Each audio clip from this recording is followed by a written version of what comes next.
Those who know me best know that I love a good glam session. Yes, there's an actual function of getting ready for an event, photo, video shoot, or a special occasion. But my favorite part is the actual session itself.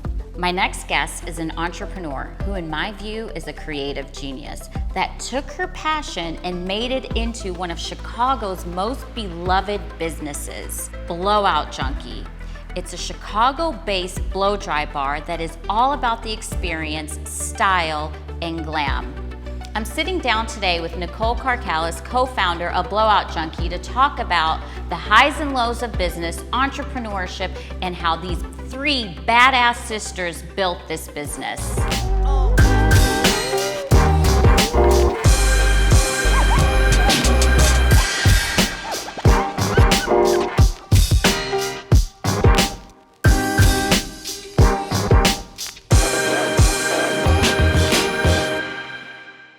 Nicole, we are sitting here in Blowout Junkie in the West Loop.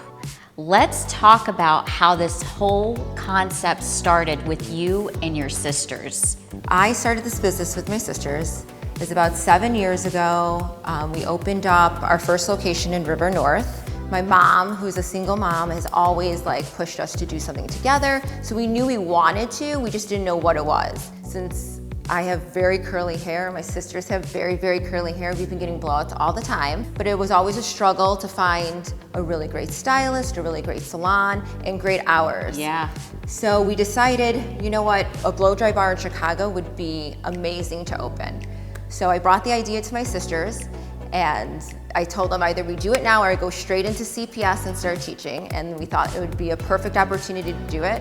And we started with our River North location. Yeah, and it was River North. You opened that back in what, 2013 was 2013. it? Blowout bars were not that, Right, common. Dry Bar wasn't here yet. Yeah. So that's a big chain. And Dream Dry opened up, I want to say 6 months before we opened up our first location. Did people look at you and think that you're crazy just to open up a blowout bar, a blow dry bar? Yes, yes. We had a lot of conversations about what is a blow dry. I don't understand, you don't cut or color. But then, and I feel like Chicago was a little bit late to the game when it came to blow dry bars. Yeah. Where New York and LA pretty much had them everywhere. So not only when we opened, we were bringing this concept to Chicago, but we also had to teach Chicagoans exactly when to use a blowout, how to use it, and why it's so important that if you come in and get your hair blown out by us, it's gonna last you longer, and it totally frees up your day or your week or whatever. You have this entrepreneurial background. Where did that come from? Definitely my mom. She is a single mom, like I said earlier. She owned restaurants in the city, and she did it all on her own. So she was very much like, if I could do it, you could do it. And knowing how close I am with my sisters, she was like, it would just be so perfect for you guys to bring your talents together and really come up with a concept and run with it.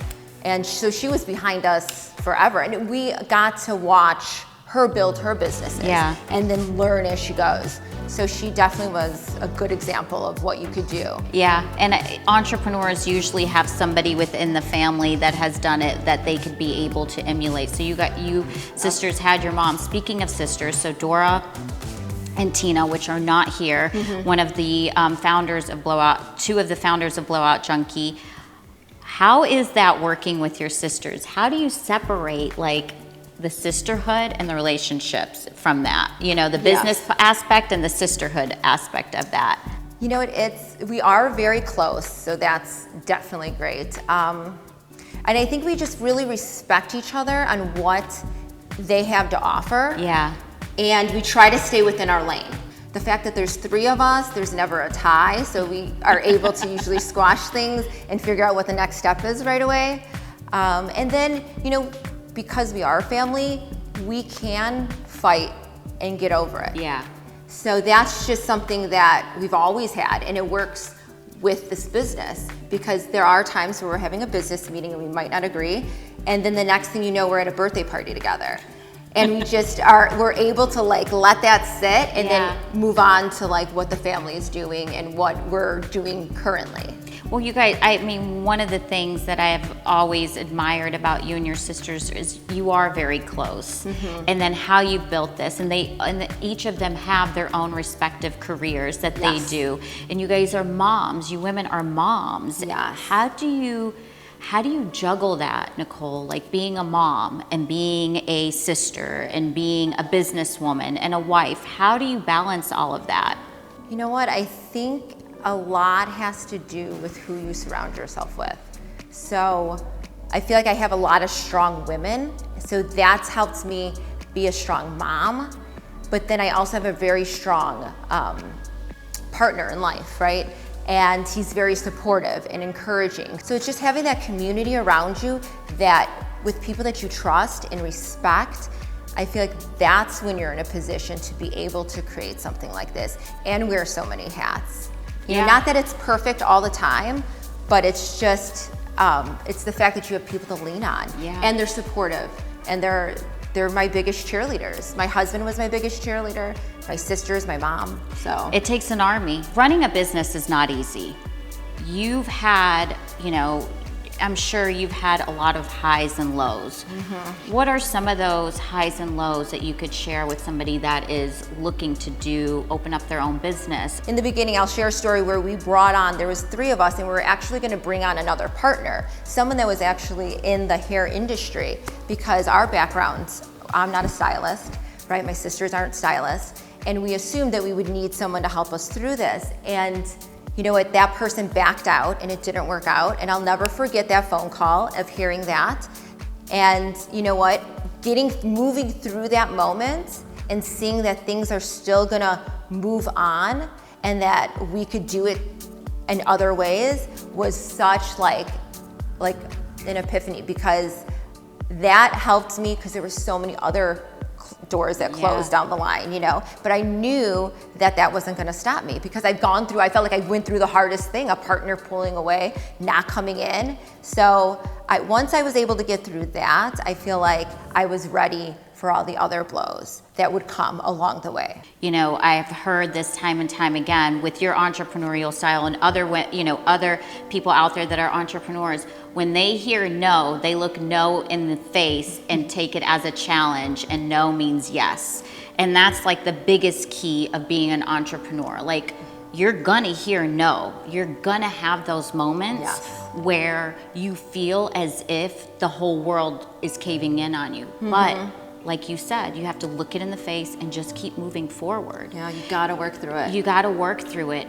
How did you handle the pandemic when the whole world shut down? Now you've got 2, storefronts. You've got a slew of people working. You've got a team of people working for you.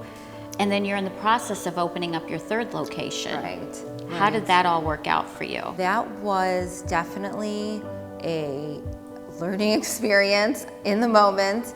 I will say I was in denial in the beginning that they were even gonna shut the city down the way they did.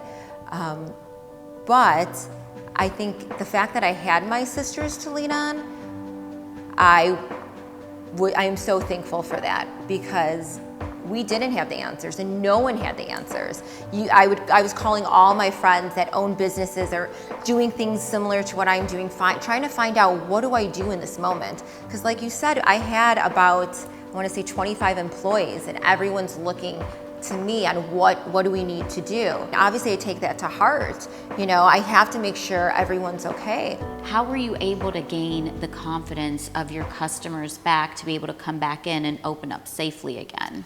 The demand and the clients, I will say, they still wanted blowouts, Even Leave it to women.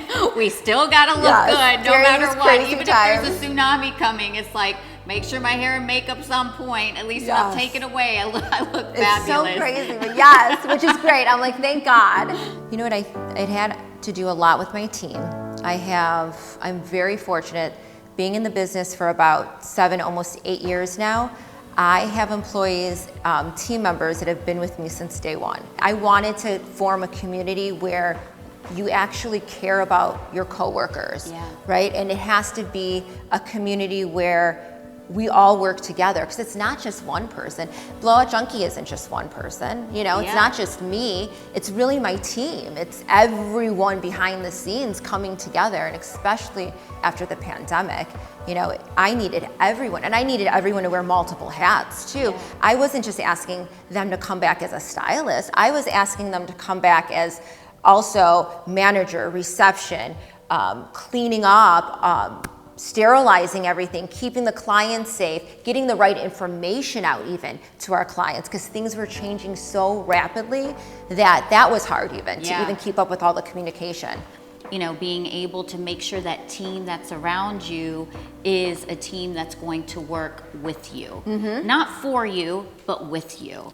I know back in 2019, you had, you know, you were diagnosed with breast cancer. How did you navigate through that time of your life and get, you know, keep pushing to it? And then the pandemic hit. Right. It was like boom, boom, boom.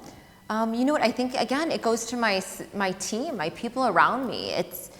I have a lot of support from my sisters. My salons are predominantly women in there, so they understand what I was going through. So I was able to share with my team members also what was happening. And I felt like it gave me a spot to teach also and make sure that my team could see that I'm gonna take care of my health, I'm gonna take care of my business, I'm gonna take care of my family, and you could do all of that. Yes, there were some very sad times, or there were hard times listening to all the doctor's appointments and finding out all that information. But the fact that I was able to leave an appointment and come into work and then surround myself with such strong women, we have a great clientele because we've been in business for quite a while now, that I have relationships with my clients, and they have just so supportive and amazing that I could share with them my story of what was going on. They could share information because they've gone through something similar. So it was just a great support. I didn't just go home. I had another place to go because I love my job so much, because this didn't just fall together. This was planned out. I knew I wanted to be in the beauty business because I knew I wanted to surround myself with artists. And it just showed me when I was going through this hard time that I'm exactly where I need to be. And I made the right decisions. We know that the beauty business isn't going anywhere. No, it definitely isn't. Blowouts aren't going anywhere, and I'm definitely not going anywhere, because this is something that I love. I love that I've created it with my sisters, and I love the people that I work with. That's amazing. That is so amazing. I just love what you guys have done. You're creative geniuses. You took your passion, turned it into a business. Nicole, thank you so much for sharing your story, your journey, your pitfalls, your successes. That's what makes you, one, because I know you on a personal level, who you are and why I love you so much, but two, why a businesswoman that I do admire and I look up to, because we need more women to tell their stories like yourself, so other women could get inspired and know that they can do it too. Definitely, definitely. Thank you, Nicole. Thank you, Arsiak. For more inspirational stories like this, head to my website at arsiak.com or connect with me through Twitter, Facebook, YouTube, or Instagram.